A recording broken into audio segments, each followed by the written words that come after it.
What is up guys, Jarv here, back today jumping into Destiny. We are back with another This Week in Destiny, giving you the full breakdown for the up and coming week. This week marks week 9 of Season of the Wish. This week we see the launch of Moments of Triumph into the game, alongside Rivens' Wishes, a progression-based quest system, helping bridge the gap between now and the launch of the final shape later this year. On top of that, we have a full breakdown of all the weekly rituals, so be sure to stick around and enjoy the video. If you do enjoy the video, be sure to leave a comment and rating down below, and remember to subscribe for more Destiny 2 content. But without further delay guys, let's jump into the video. Another week and another This Week in Destiny. This is week 10 of Season of the Wish. And if you're still looking to get your hands on the Star Splash emblem, you can enter a raffle through my Game to Give, which is running throughout the course of the campaign. So if you haven't checked out that already, make sure to do so, and I'll leave the link to that down in the video description below. Now this week we'll also see the launch of Rivens' Wishes. We can visit Mara Sov to accept a new weekly quest, which has a high risk objective that we need to complete over in the Dreaming City, and this will grant us a wish token. Each and every week we can use this token to choose a prize from one of 3 different loot pools. These include Last Wish raid weapons, which are deep sight resonance versions, choose a piece of exotic armor from Lightfall, or even choose from a variety of materials and mementos that have been made available throughout the course of the year. Now these quests will run for 6 weeks, and if you complete them each and every week and aren't a keen raider, then you can at least get a craftable raid weapon for entirely free just by completing these quests. As well as Rivens' Wishes, Moments of Triumph returns with a collection of 30 different challenges. On top of that, there's also a brand new exotic ghost shell called the Laurel Shell, as well as the Fire Guilt exotic Sparrow. These are both earnable as part of completing those challenges, which will also allow you to gain access to the new Moment of Triumph title. Now next up we're going to move on to the featured raid challenge for the Crota's End raid. This week's challenge is called All for One and takes place over in the Crota's Encounter. Now to get this challenge done, Crota's Overshield must be destroyed within 3 seconds. This will mean you'll need at least 3 swords in order to take it out all in one go, which is the strategy most teams use when completing this raid. Now if you and your team can pull this off, you'll gain access to a second raid chest and even some additional raid loot.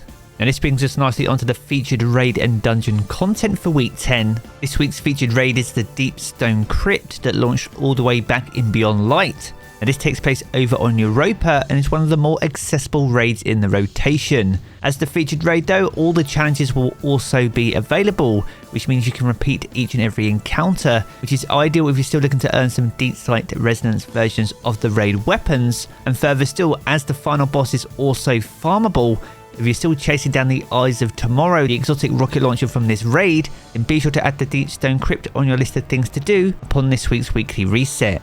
Now, as for the featured dungeon, the Pit of Heresy is back. Much like the Prophecy dungeon, this is in a dire need of an update. That being said though, if you're still looking to earn some high stat armor, Zolmark the final boss will be farmable this week and is a great source for high stat spiky armor. It won't be Artifice though, but it might be something worth considering throughout the course of the week. Now next up we're going to move on to the featured exotic mission. This week's featured mission is the Operation Seraph's Shield. Now you will need to own the Witch Queen or Season of the Seraph in order to access it, and it's also home to the Revision 0 exotic pulse rifle, which is craftable. On top of that though, you can also get armor and weapons from Season of the Seraph, including the Fire and Forget, Tripwire Canary, Disparity, Path of Least Resistance, Judgment of Kelgaroth, and the Retrofit Escapade.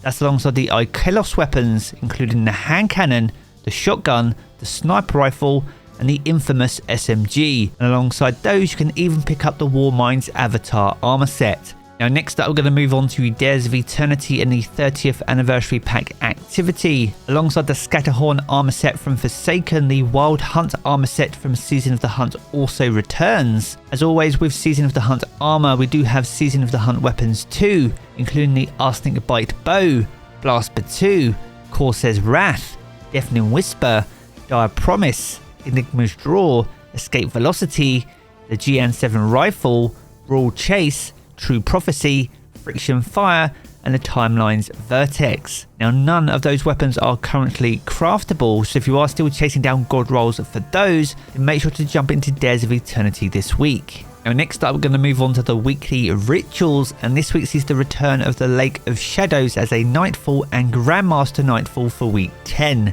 Lake of Shadows has had a complete rework, but if you and your team can pull it off this week, then the Undercurrent, which is a new arc waveframe grenade launcher, will be available as a Nightfall exclusive reward. And if you and your team can pull this off on Grandmaster with a Platinum medal, this will guarantee to drop as an Adept Nightfall reward.